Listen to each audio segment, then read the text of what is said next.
We did not get that information from the press associations. It came on our private wire from the White House. Now it's beginning to come. Bulletin AP. Washington, August. Itu. Dan inilah yang saya maksudkan dengan perkataan jembatan. Di seberang BPUPKI, badan yang lahir dengan harapan. Bukan buat syuting film, tapi demi kemerdekaan yang kita rasakan. Di balik meja, para pahlawan duduk berdiskusi, merancang nasib bangsa agar kita bisa berdiri tanpa penjajahan lagi.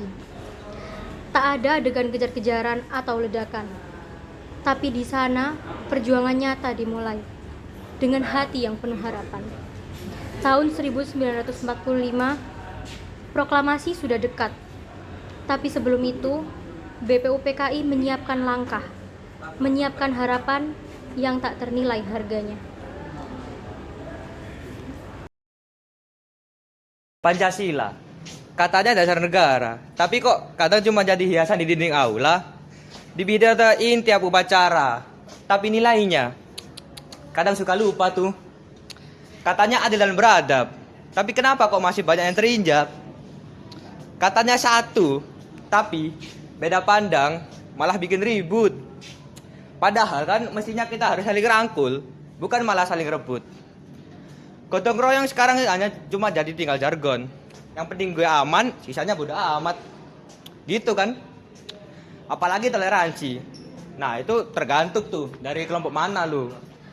Intinya, Pancasila itu bukan mantra, bukan hanya cuma pajangan nostalgia.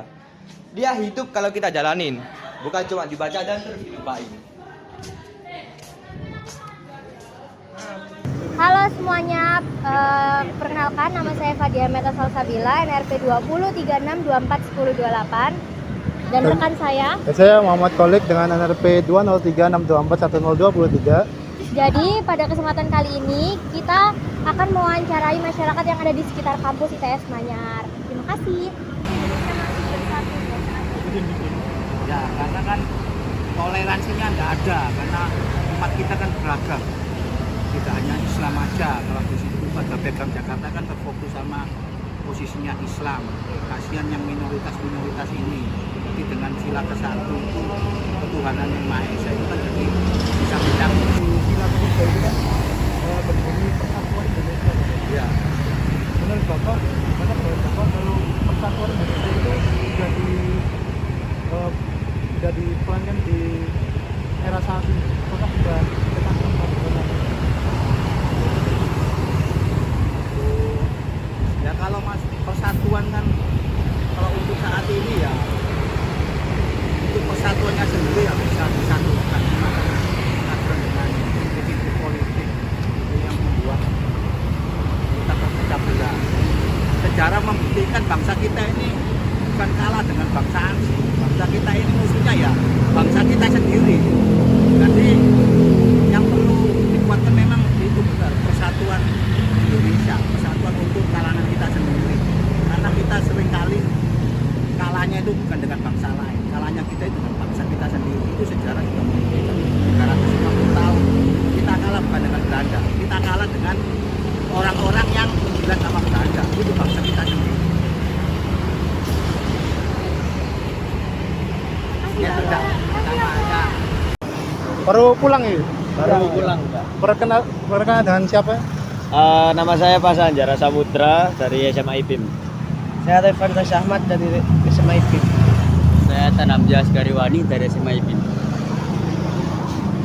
Oke, boleh tanya kan? Boleh Mas. Kenapa sih kok Pancasila itu dilahirkan gitu? Dibuat itu buat apa ya, Mas? Pancasila dilahirkan, menurut saya pribadi, Pancasila dilahirkan itu untuk menjunjung demokrasi yang ada di negara Indonesia. Contohnya negara kita kan berkesatuan republik loh. Makanya kenapa dibentuknya Pancasila, karena menunjang adanya demokrasi yang ada di Indonesia. Kalau pendapat dari Masnya gimana? Tentang mengapa Pancasila itu dilahirkan? Karena kalau apa ya, saya pribadi itu Pancasila kayak menimbulkan kayak apa namanya, Bhinneka Tunggal Ika, persatuan apa berbeda-beda tapi tetap satu itu. beda. Ada lagi mas? Beda. Udah. Kalau menurut Masnya gimana? Kalau menurut saya secara simpelnya itu biar kita jadi satu, biar gak terpecah belah. Kan kita Berbeda-beda gitu. ya berbeda-beda. Pertanyaan lagi Mas ya. Kan sila pertama itu kan dulunya itu kan nggak ketuhanan Maha Esa kan. Ya. Itu kan diubah kan dari pertanyaan Maha Esa. Tahu nggak yang dulunya itu berbunyi gimana? Saya sempat ingat cuma lupa dari pernyataan yang ada sebelum dirubah ya kak ya. Cuma pernah ada pelajaran seperti itu. Kan itu kan lebih ke menganut agama Islam kan. Ya. Nah, menurut kalian nih, apakah relevan kalau Pancasila itu nggak dirubah ke yang sekarang ini? Apakah relevan kalau nggak diubah? Kalau menurut saya tentu saja tidak ya kak ya. Karena yang namanya persatuan kan harus ada namanya toleransi antar umat beragama. Jadi jika condong ke ke Islam, ke agama Islam, maka jadinya bukan negara demokrasi tapi negara Islam yang tentu saja menimbulkan konflik sosial yang ada di negara Indonesia. Kalau menurut Masnya gimana? Apakah relevan? Sila pertama itu Tidak. alasannya gimana? Ya karena kayak seperti tadi yang disebutkan temanku itu kayak tidak telepon kayak apa ya? Oh ya sama ini. Sama semua ini? Iya. Sama aja? Kalau menurut saya kan ya relevan aja kan ketuhanan yang Maha Esa kan tidak ada unsur kayak Islam. Oh, jadi lebih ke menganut ke agama Islam sendiri atau gimana? Ya kan enggak kan ketuhanan yang Maha Esa. Ya. Jadi kan enggak menyebutkan unsur Islamnya kan. Kalau Islam kan kalau menganut ke Islamnya kan misalnya kalau kita gimana ya? Ya pokoknya intinya Relevan. gitu, ya. Oh, oke. Udah, itu aja sih, Mas. Makasih, Mas. Halo Kak, bisa perkenalan terlebih dahulu nggak Kak, namanya siapa? Saya Lana. Aku Niken. Dari mana ini kakaknya? Dari Taji. Asik banget kakaknya Re. Ayo, tepuk tangan dulu. Oke, lain dari itu ya. Kita punya beberapa pertanyaan nih buat kalian, boleh nggak? Boleh. Boleh ya, boleh lah. Gampang-gampang kok. Nanti ada hadiah dari Om Henry. Nah, ada beberapa pertanyaan, ada 3 pertanyaan nih.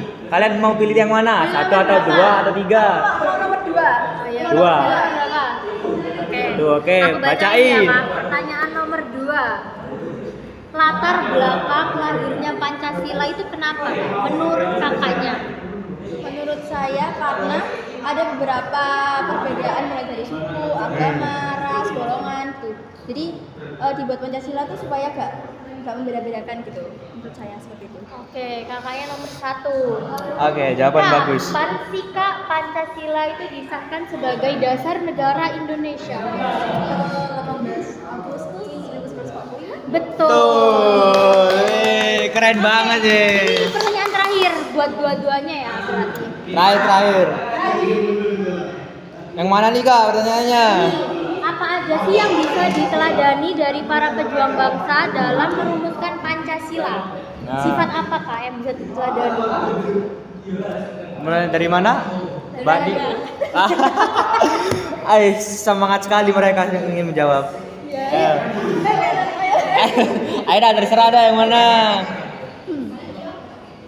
Sifat Apa sifat wajib, sifat sunni?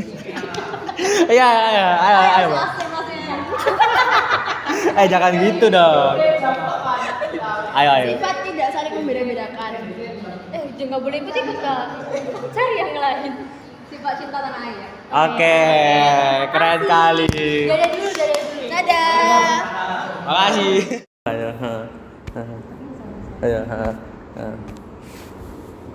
Pancasila terbentuk sebagai dasar negara Indonesia melalui proses panjang dan penuh pertimbangan, terutama pada masa-masa menjelang kemerdekaan tahun 1945. Latar belakangnya mencakup keberagaman suku, budaya, agama, dan kondisi sosial politik Indonesia pada saat itu. Para pendiri bangsa ingin merumuskan dasar negara yang mampu menyatukan seluruh elemen masyarakat, sehingga terciptalah Pancasila sebagai dasar negara yang menggambarkan nilai-nilai luhur bangsa Indonesia. Pancasila tetap relevan hingga saat ini sebagai pedoman kehidupan berbangsa dan bernegara. Di tengah ketantangan globalisasi, krisis moral, dan perpecahan sosial, nilai-nilai Pancasila seperti gotong royong, keadilan sosial, toleransi antarumat beragama, dan semangat persatuan sangat dibutuhkan untuk menjaga keharmonisan dan memperkuat identitas nasional Indonesia.